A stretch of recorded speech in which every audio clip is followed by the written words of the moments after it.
Thanks for joining me today. I'm working on cats. I love cats. I have a couple.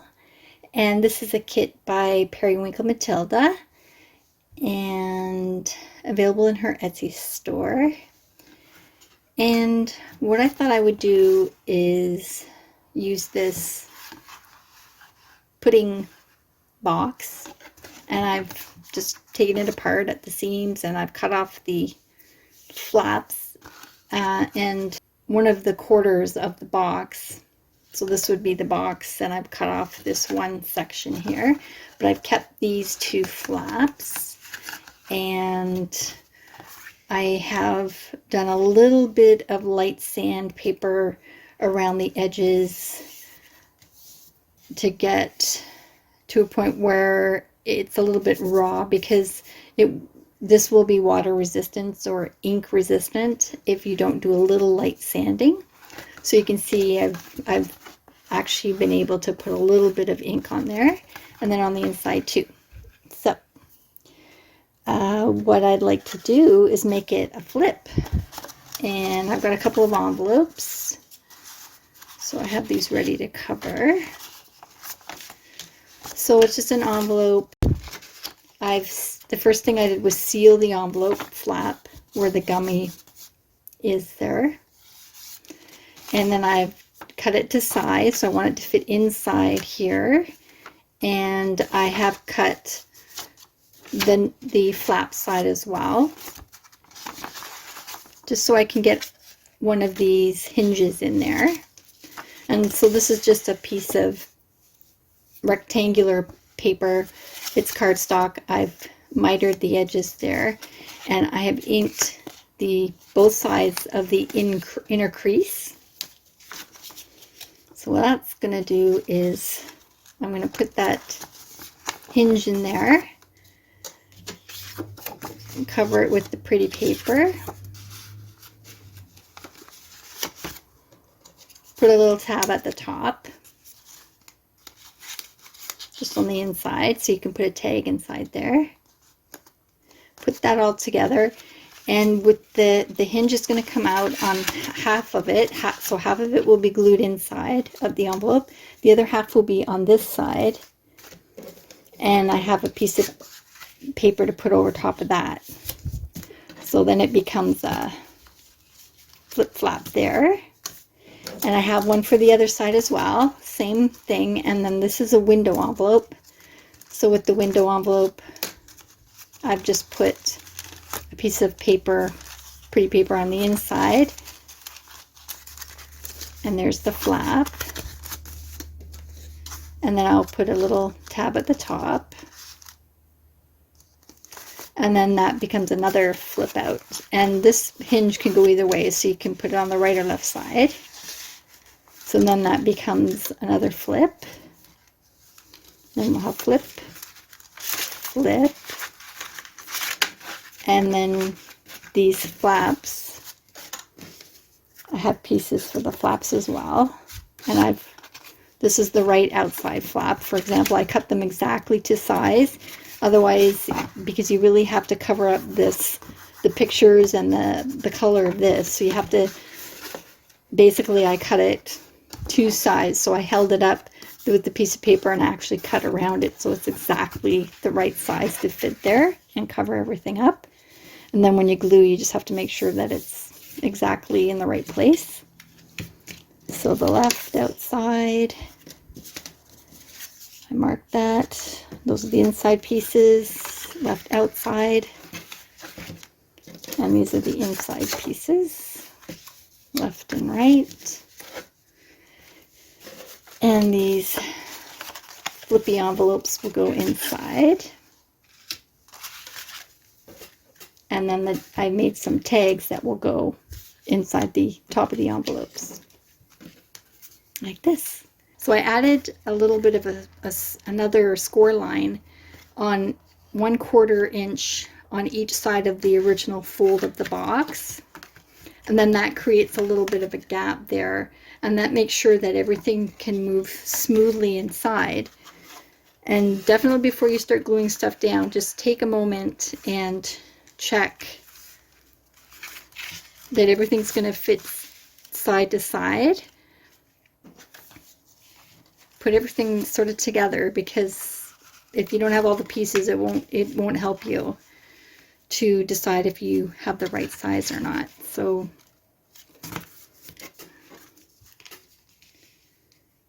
I want them to go this way, with the hinges underneath this cat image here. So I want fold, fold, 2 tags, and then fold the outer part, so I can see that is going to fit by adding that little bit of a extra little bit of a spine there. So now I can go ahead and glue the envelopes together with the hinge on, with half of the hinge on the inside. So I'll just show you quickly. Here's the hinge piece, and it's folded, and this will fold either way, but always double check. And I've glued that down. I've put a piece of masking tape along the edge so that when the tags are coming in and out, it'll be smooth. And I have a little tab, which is just a piece of pretty paper, rectangle, cut the corners off and fold it in half, and that will sit like that. And with the pretty paper, I also do put a little bit of a fold on the top so that there's not that raw edge there. So one side will have the fold, and then one side will have the tab, so that the tags can easily go in and out. So I have put this piece on, and I used, I just gently went around and cut out the space for that envelope. I have a template that I use and some carbon paper. And so I haven't decorated this side yet. And what I thought I would do is just take some excess, some pieces that were left over, and just glue those down. So I have 1, 2, 3 pieces.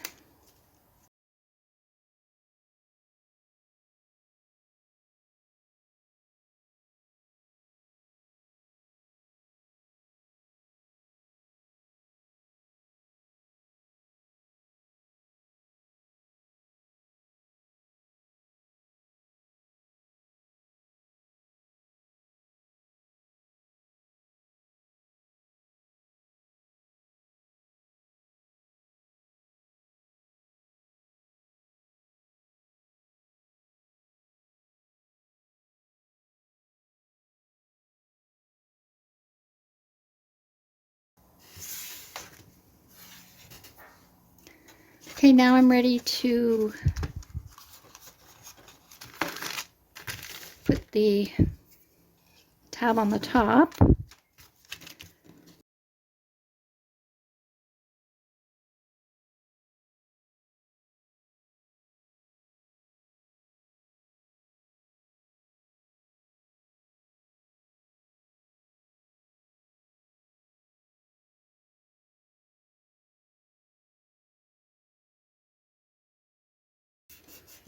And if you don't like the tab showing, you could put it underneath that piece of paper and then have it either showing or not showing.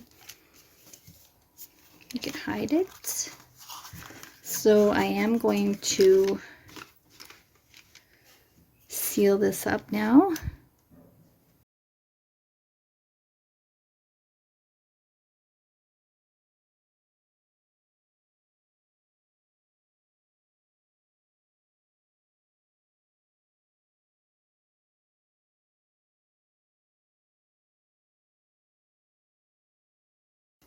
So I'll just show you these cute tags that I made. And this is the first one I made. And I just fussy cut out of the tags with the kit. Fussy cut, fussy cut, fussy cut. And I stitched around And these flowers are just fussy cut from the paper. And here's another one that's, I did the same. I didn't stitch around here. So I just stitched on the one side to the tag, which is one of the offcuts from the pudding box. I could only get one, but I used a cereal box for the other one. And then I just put a fussy cut on this one and maybe a little stamp from the kit on this one, or the little kitty in a shoe, or one of the words would be nice. All right, so I've glued everything down, and so just to reiterate that the hinge is in, half of it is inside the envelope between the two pieces, and the other half is underneath this center piece of the cat on each side. There's a hinge on this side, a hinge on this side, and it goes like this, this, and then this. So I like to put these little buttons, I call them. They're just made of paper, and I use the matching paper, and I just take my little glue bottle and just pencil a circle around there, cut it out, and I do attach it to one of the offcuts of the pudding box that we're using, and I just glue it with this side facing up, and then I just cut the circles and put the holes in and put the eyelet on. And so for this one, I just cut out an extra piece of paper underneath, just as a kind of a detail to match this side, because this side, the crocodile is not long enough to go this far into the and make the hole or attach the grommet. So what I did was I made the hole and attached the grommet to a little cutout of one of the, like a fussy cut of one of the flowers, and then I just glued that on. So now you have a little closure there with some string. And I just wanted to show you a quick tip about adding these little pieces to the top of fabric. That's a piece of fabric and some lace. And it's easier for me to put together by using a piece of string. And then I'll just come in from the back.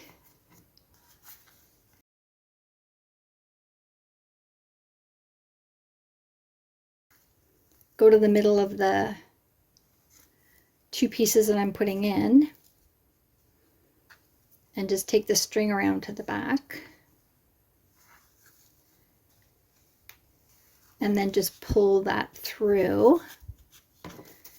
And then to get, you see I've made a loop at the back, and then to get these through the loop, I just bring the string back around and do the same thing through the loop of the fabric.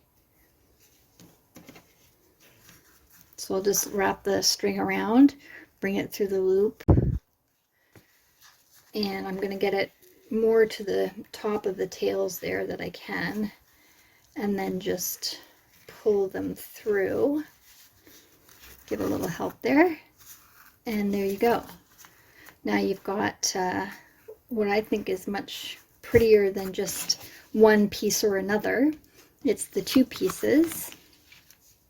I love the lace to go with this, the little cats. So I'm using some crochet thread to make this string closure.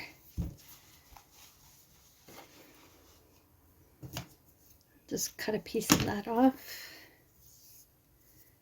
and line those two up. And I'm going to tie it around one of the buttons. And I typically go left to right. And I'm just checking it out to make sure that it's enough. Let's go around. Maybe I'll go one more time. Yep, that's long enough. And I'll just put a double knot to fix the string to the button underneath.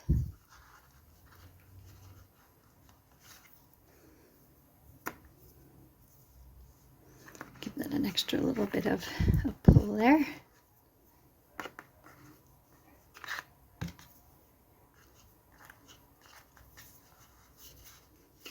Okay, so now there's a closure, and I can now put my tags in.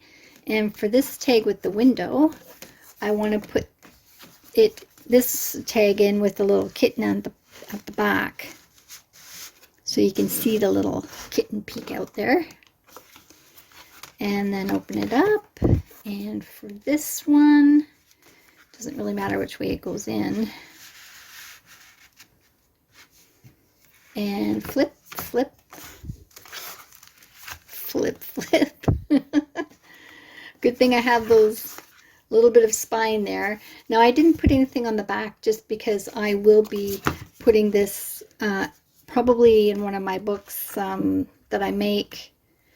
You can see those at yesimadeitmyself.com. And what I usually do is put one of these flippy folio closing type situations on the back cover inside. I attach it there because because it's a bit thick, it's a good place for it. Or you can put it on the front, on the inside cover.